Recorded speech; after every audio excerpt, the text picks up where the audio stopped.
Welcome to our Thursday night Q&A. This is January 4th, and this Q&A is brought to you by survivalgardenseeds.com. This is the class where we talk about all things homesteading, food production, farming, livestock, horticulture, greenhouses.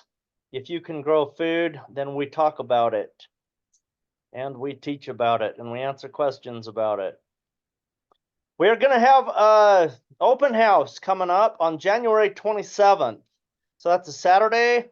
It will go anytime you show up that day. It'll be great. It'll be here at our place in Clover Valley, Nevada, which is just south of Wells, Nevada, which is on I-80. So that's about a 3-hour drive from the Salt Lake City area. And so you can show up anytime from sunrise until about 4 p.m.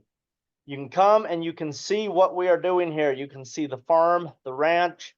You can talk to me. I can answer all of your questions about what we do in the Georgic schoolroom and our educational programs. So that is coming up in just a couple of weeks. So that is super exciting. So there's 9 ways that I help people grow food. And go to my website, www.georgicrevolution.com, to figure out what those ways are. But we have this Q&A almost every Thursday night. Next week, we actually won't be on because that will be boot camp. Boot camp is one of the things we do here, and that's a 3-day class. Families can come, and I teach them. So this is our winter boot camp that's coming up, and it's a 3-day class. It's pretty exciting. On this Thursday night class, in February 22nd through May 16th, we're going to be studying books that are important to the entire Georgic tradition.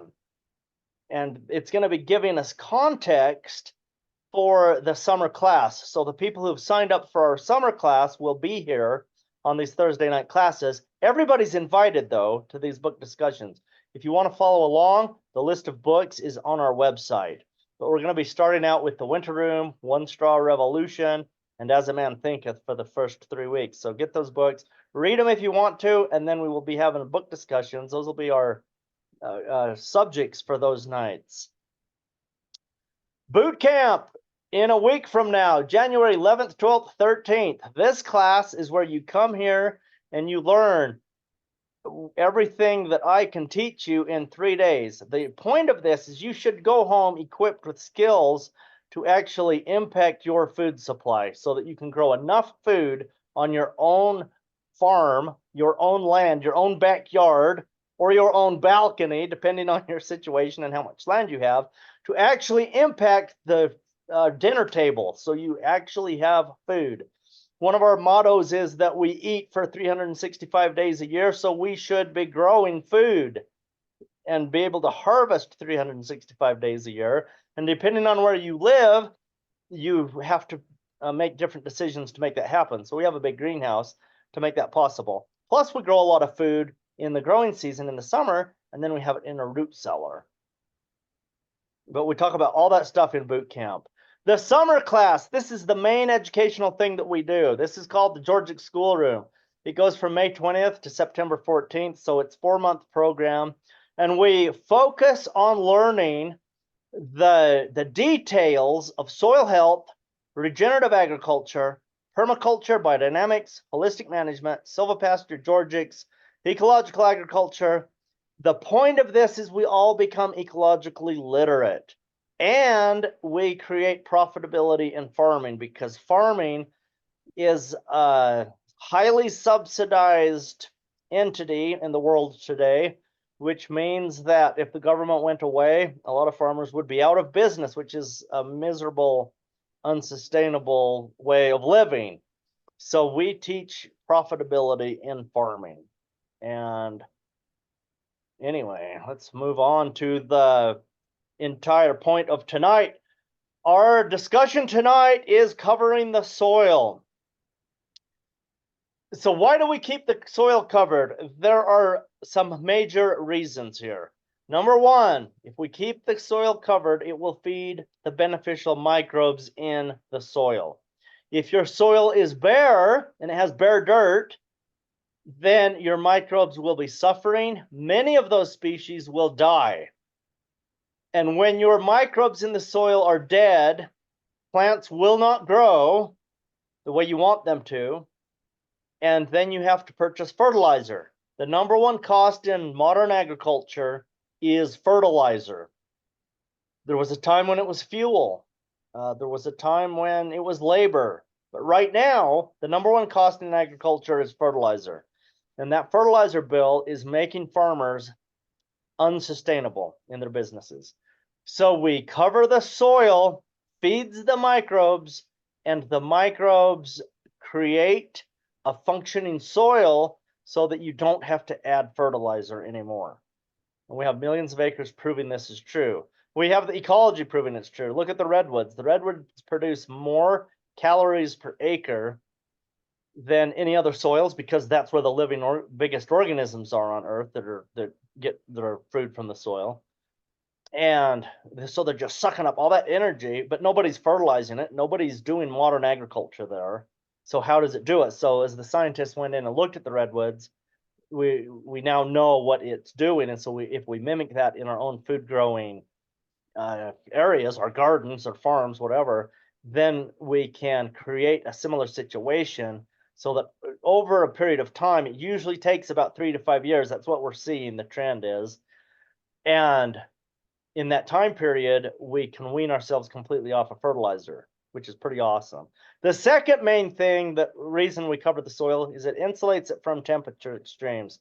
So you got hot summer temperatures, that's hard on the microbes, and it evaporates the water. Those hot temperatures will evaporate water quickly, and so that will create a condition where we need to water more, and the microbes are dying because it's too hot.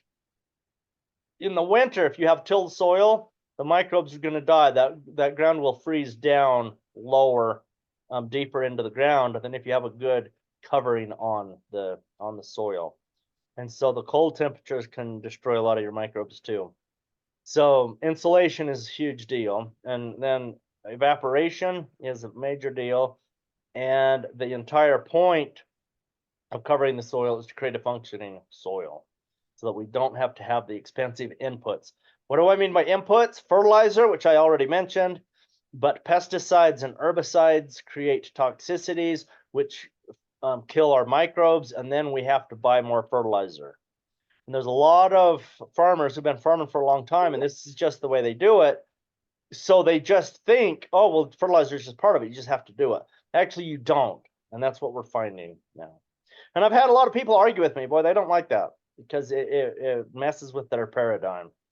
But there's 38 million acres as of this summer that have reached this, and so we're not just talking about backyard farms. In fact, the backyard farms aren't in that number because we can't count them. We don't know who the permaculturists are. We don't know who the backyard biodynamic people are because we just don't know who they are. So when we say 38 million, we're talking about the big farms across mostly North America, but there's other places too that are in that number. So this is a huge win for agriculture. So it's pretty awesome. What do we cover the soil with? Two things: dead plant material.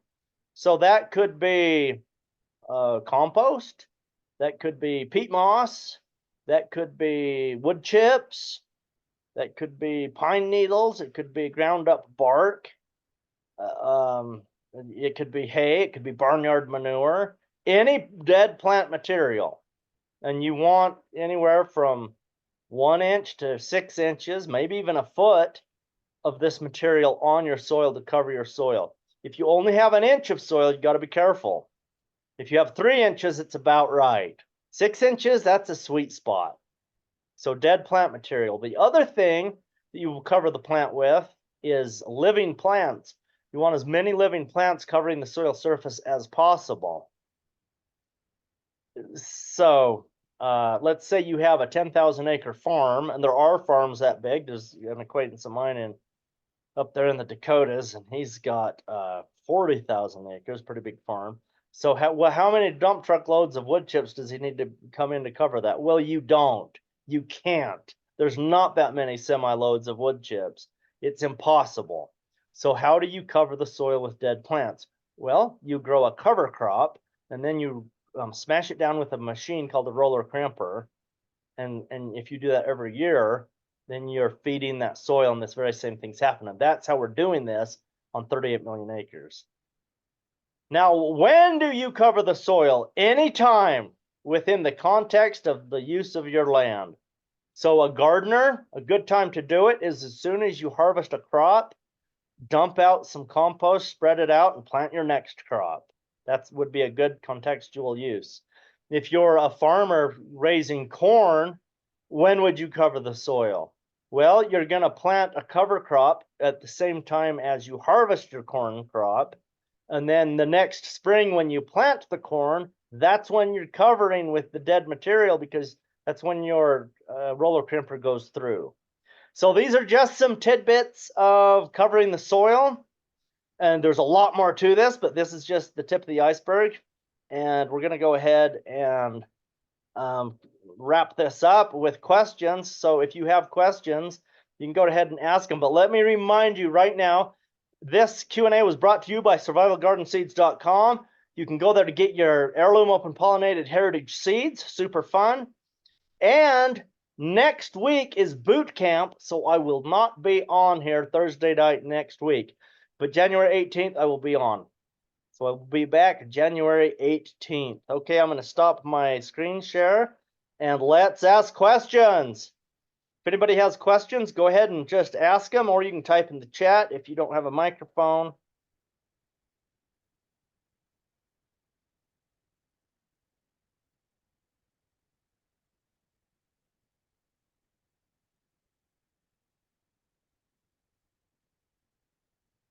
Ezekiel, you got any questions for me tonight?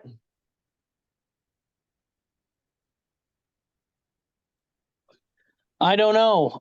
When you're planting corn in a really heavy set of ground cover, what's the best way to do that? Should you like just plant it under the ground cover? Should you dig the ground cover a little bit away, right where the corn is? What's your thoughts? Okay, so that's a good question. So ground cover, you're talking about a living plant, right? Pretty sure you are. No. I'm talking about, like, detritus. A dead detritus sphere that's covered. Yeah. Okay, well, you would just poke a hole down in the detritus sphere, which means just the mulch that's on the ground, and you would just put your corn seeds in there and make sure that they have good contact. If it's really thick, like wood chips, like really coarse material, then your seeds of any kind are not going to get a good contact with moisture, and you'll have very poor germination. They're not going to come up good. So what you would need to do is you would just move the detritus sphere back.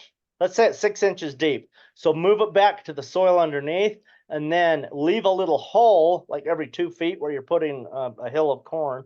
So just move the soil back so there's like a hole, but not a hole in the soil, just a hole in your detritus sphere.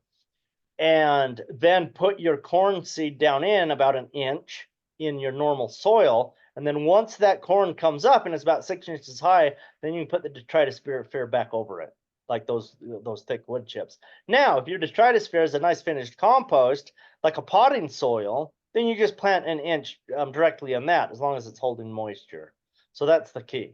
So let's just go with the other example. What if you had like a 4-foot tall field of a living plant and you want to plant corn directly in it? Well, you would need to have a species of plant that you've grown that tall that will be terminated when you roll or crimp it down. So a common one in the Midwest and South would be cereal rye and hairy vetch mixture. And of course, in the fall, when you plant it, you would have had maybe turnips and other things, kale. There could be different types of things in there, but anything that overwinters and becomes a weed for the corn crop would be a problem. So if you're in the far north, things like daikons would winter kill, and that would be a good thing. But your rye and vetch will probably survive a lot of winter temperatures throughout the country. Kale will not survive. So if you're planting corn after kale, kale can become a weed for you that next year. So you need to be careful what is in that mix. Okay, so that's that. Kathy, do you have any questions for us tonight? Can you hear me? I can hear you. Oh, okay. I thought I was on mute. No, I have a backyard garden. So you're talking about thousands of acres. There's no way. We talk about backyard gardens all the time. We talk about raised beds. We talk about growing gardens in pots. We talk about little tiny greenhouses. We talk about herbs in your windowsill. So Well, I'll continue listening. so you can ask any question you have about anything to do with any garden. Okay, well, right now I don't have anything. What I do when I grow corn, I know they're heavy feeders, so I try to grow some beans at the same time. Yeah, good, good. And that seems to work. I grow dwarf corn. Okay, nice. And I do chop and drop Oh, nice, good, good. around the garden. Yeah, perfect. So what I listen for is new ideas that maybe can be incorporated here. Yeah, But thank you. I appreciate this. I wrote some notes and everything. okay, good, good. Yeah. Yeah, and I'm on almost every Thursday night. Like I said, I won't be here the next week, but I'll be on a lot after that. If you want to come on, you're always welcome. Bring you and your friends and your family. Any gardening questions, any farming questions, we talk about that stuff all the time. Thank you. You bet. Okay, if that's all our questions tonight, we're going to go ahead and wrap this up. As always, you can contact me through my website and have a fantastic time growing your food.